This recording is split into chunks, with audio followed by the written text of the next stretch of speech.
अच्छा, जैसे last video में हमने बात की थी कि हमने कौन-कौन सी डायग्राम यूज़ करनी है अपने प्रोजेक्ट में और उन सारी डायग्राम्स का हमने ओवरव्यू लिया था। आज हम उनमें से किसी एक डायग्राम को डिस्कस करने वाले हैं, जिसका नाम है यूज़ केस डायग्राम। और ये डायग्राम एक ऐसी डायग्राम होती है जिसमें सिस्टम के साथ मुख्तलिफ यूज़र्स और एक्टर्स कैसे इंटरैक्ट करते हैं, इस ये सब चीज़ें हमें क्लियर हो जाती हैं। इस डायग्राम का मकसद सिस्टम की फंक्शनैलिटी को यूज़र के पॉइंट ऑफ व्यू से दिखाना होता है। तो बेसिकली हमारा पूरा जो स्कोप है वो इसी डायग्राम से हमें क्लियर हो जाता है। हमें पता चल जाता है कि हमने अपने सिस्टम में कौन-कौन से एक्टर्स यूज़ करने हैं और कौन-कौन से यूज़ केसेस या एक्शंस हैं जो परफॉर्म किए जाएँगे उन एक्टर्स के ज़रिए। अच्छा, इससे पहले कि हम यूज़ केस डायग्राम बनाएँ, हम एक सिस्टम चूज़ कर लेते हैं जिसके ज़रिए हम यूज़ केस डायग्राम को जो है वो इम्प्लीमेंट करेंगे। और उस सिस्टम का नाम है performance evaluation system of student. इसी सिस्टम के हम डायग्राम्स बनाने वाले हैं आज। और सबसे पहले हम यूज़ केस की डिफ़ाइन कर लेते हैं कि यूज़ केस बेसिकली होता क्या है। A use case diagram shows how users interact with the system, मतलब कि कोई भी यूज़र सिस्टम के साथ इंटरैक्ट कैसे कर रहा है। And it display the system main function and the user who perform it. और उसके अलावा हमें ये बता देता है कि कौन सा यूज़र जो है वो कौन सा एक्शन परफॉर्म करने वाला है। तो इसके कुछ एलिमेंट्स हैं जो कि हमें डायग्राम में के अंदर यूज़ करने होते हैं। की एलिमेंट्स हैं, जैसे हमारे पास एक्टर है जिसके लिए हम ये साइन यूज़ करते हैं, और यूज़ केस है जिसके लिए हम एक ओवल शेप का साइन यूज़ करते हैं। इसके अलावा हम सिस्टम बाउंड्रीज़ को यूज़ कर सकते हैं। अगर हमें सारी चीज़ें एक बाउंड्री के अंदर मेंटेन करनी है तो हम सिस्टम बाउंड्री लगा सकते हैं और यूज़ केसेस उसके अंदर इंक्लूड कर सकते हैं। और एसोसिएशन के लिए एक एरो लाइन हम यूज़ करते हैं ताकि हम डिफरेंट यूज़ केसेस को डिफरेंट एक्टर्स के साथ एसोसिएट कर सकें। इसके अलावा इसके अंदर एक और प्रॉपर्टी होती है, एक और एलिमेंट होता है जिसे कहते हैं एक्सक्लूड और इंक्लूड। उसका मतलब ये होता है कि किसी भी यूज़ केस को आप एक्सटेंड कर सकते हो और किसी और यूज़ केस के अंदर इंक्लूड कर सकते हो। तो वो एक फंक्शनैलिटी होती है, लेकिन हमारे इस सिस्टम में वो फंक्शनैलिटी हम यूज़ नहीं करने वाले, तो इसलिए हम उसे डिस्कस नहीं कर रहे अभी। लेकिन आप लोगों को पता होना चाहिए कि यूज़ केस के अंदर वो भी एक फंक्शनैलिटी होती है जिससे हम किसी भी यूज़ केस जो होता है, जो ओवल शेप का हमारे पास यूज़ केस होता है, उसको एक्सटेंड कर सकते हैं, फर्दर आगे बढ़ा सकते हैं। ठीक है? उसके बाद हमें सबसे पहले तो इस सिस्टम में यही देखना है कि हमारे पास कितने एक्टर्स होंगे, कितने पॉसिबल एक्टर्स हैं जो हम इस सिस्टम में इंक्लूड कर सकते हैं। जैसे performance evaluation system of student, हमें पता लग रहा है सिस्टम के नाम से ही कि एक ऐसा सिस्टम है जिसमें हम स्टूडेंट की परफॉर्मेंस को इवैल्यूएट करने वाले हैं, उसको जाँचने वाले हैं कि स्टूडेंट की परफॉर्मेंस आखिर क्या है। तो इस सिस्टम में हमारे पास पॉसिबल एक्टर्स, सबसे पहला एक्टर तो हमारे पास स्टूडेंट ही होगा डेफिनेटली, क्योंकि हम स्टूडेंट की परफॉर्मेंस को एवेलुएट कर रहे हैं। उसके अलावा हमारे पास एक टीचर होगा जो कि स्टूडेंट की परफॉर्मेंस के लिए मार्क्स एंटर करेगा, जो बताएगा कि स्टूडेंट किस कंडीशन में है।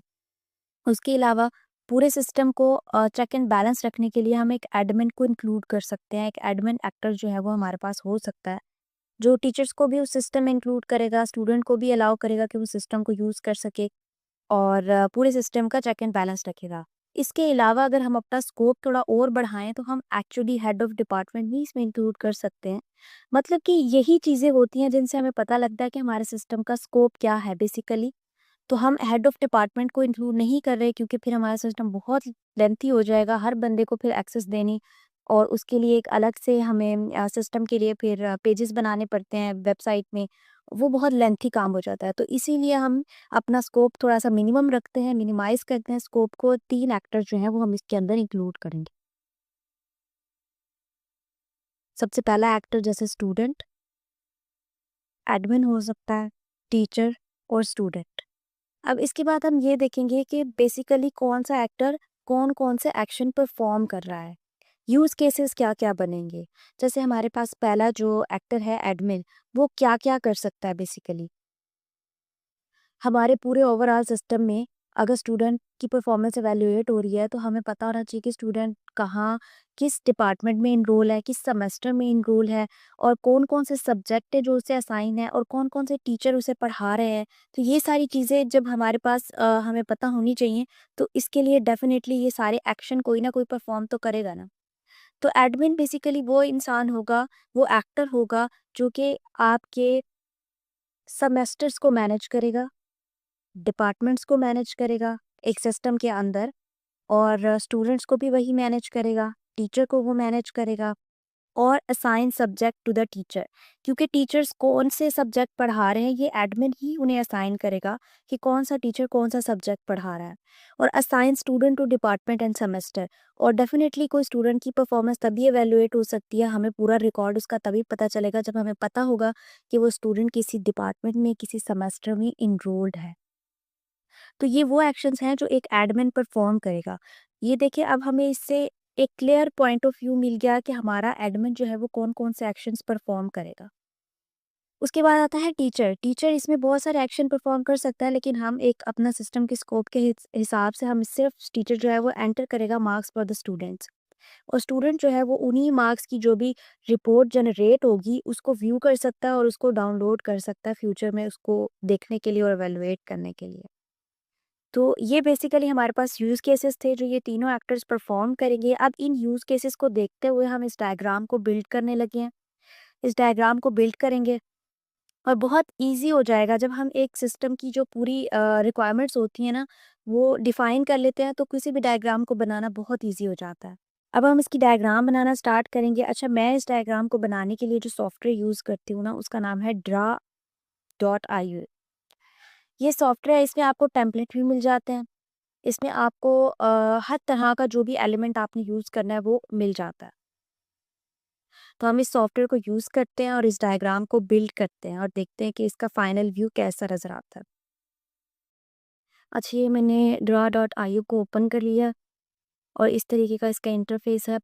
ऑरेंज कलर का इसका ये आइकन है, और साइड में जितने भी आपको डायग्राम्स के एलिमेंट चाहिए आप यहाँ से एक्सेस कर सकते हैं। जनरल में जैसे आपको जनरल जितने भी डायग्राम्स के होते हैं एलिमेंट वो मिल जाएंगे। सबसे पहले हम एक रेक्टेंगल लेते हैं, और ये रेक्टेंगल बेसिकली हम सिस्टम की बाउंड्रीज को डिफाइन करने के लिए ले रहे हैं।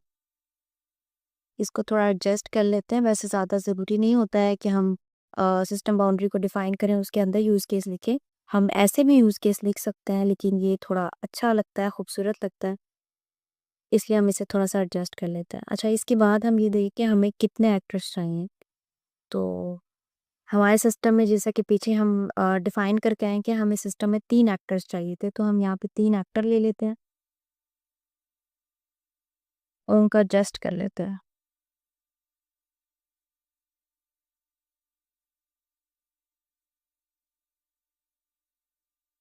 इन एक्टर्स को एडजस्ट करने के बाद अब हम देखेंगे कि हमने यूज़ केस कौन-कौन से लेने हैं। अब जैसे कि पिछले सिस्टम में हम पूरे यूज़ केस जो है वो डिफाइन करके आ चुके हैं कि पिछली वीडियो में हमने सारे यूज़ केस जो थे वो डिफाइन कर दिए थे।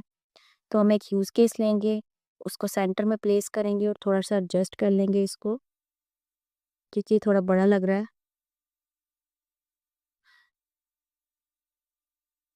ये सही है।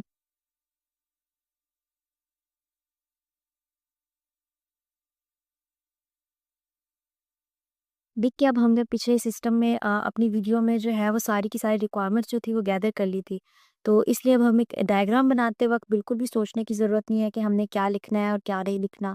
तो हम यहाँ पर जो हमारा जो पहला यूज़ केस था वो था मैनेज सेमेस्टर, तो हम उसी को यहाँ पे राइट करेंगे, और ये एक एक्शन है सेमेस्टर को मैनेज करने का। मतलब कि हमारे डिपार्टमेंट में जितने भी सेमेस्टर हैं वो सारे के सारे हमारे सिस्टम में अवेलेबल होंगे। और ये हमने ये ना रेक्टेंगल को थोड़ा-सा लॉक कर दिया ताकि हमें चीज़ें एडजस्ट करने में प्रॉब्लम ना हो।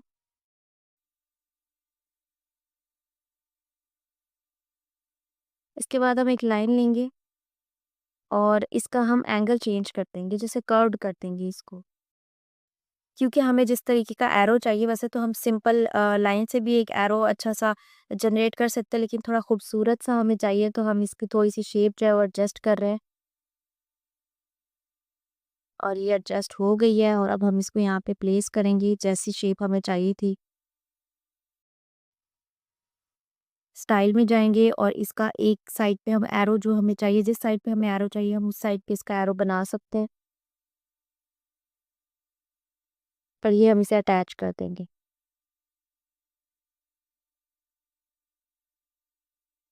अब हम इसे एडजस्ट कर रहे हैं थोड़ा-सा।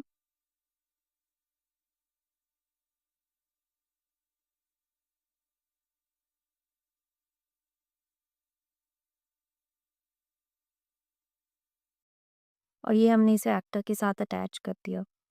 यहाँ से यूज़ केस के साथ भी इसे अटैच होना चाहिए, क्योंकि फिर जब यूज़ केस और एसोसिएशन एरो जो होता है वो अटैच हो जाता है ना, तो आपको टेंशन नहीं रहती। आप यूज़ केस को और एरो को एक साथ एडजस्ट कर सकते हो। ये देखिए एक साथ एडजस्ट हो पा रहे हैं ये दोनों अब। तो इस तरीके से बहुत बेटर रहता है, आपको एरो को जो है वो एक यूज़ केस के साथ बिल्कुल अटैच करना है। और उसके बाद हम आगे फर्दर जितनी भी डिटेल है, जो भी हमने यूज़ केसेस डिफ़ाइन किए थे, वो सारे के सारे यूज़ केसेस इसके अंदर इंक्लूड करेंगे। यहाँ पे हम एक्टर का चेंज कर लेते हैं नेम, क्योंकि हमारा पहला जो एक्टर था, जो कि ये मैनेज सेमेस्टर का एक्शन परफ़ॉर्म करेगा, वो एडमिन होगा। तो एक लिए हम इसका नेम रखते हैं एडमिन, और दूसरे एक्टर का नेम भी चेंज करके हम रख देते हैं टीचर।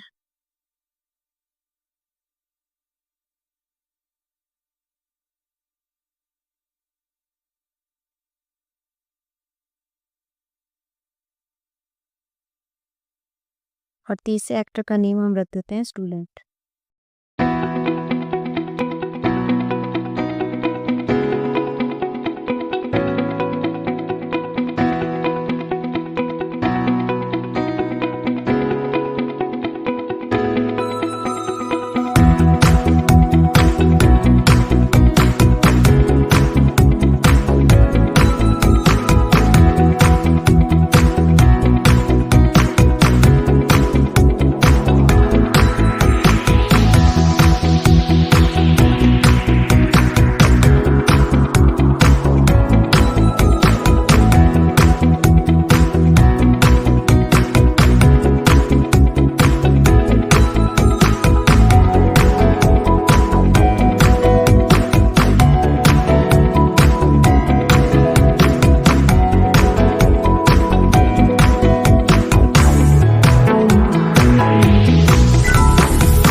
कि ये है हमारी डायग्राम की फाइनल लुक। उम्मीद है कि आप लोगों को समझ आई है। अच्छा, अगर आपको वीडियो पसंद आई है तो प्लीज़ इस चैनल को फॉलो करें और वीडियो को लाइक करें और कमेंट में अपनी राय ज़रूर दें।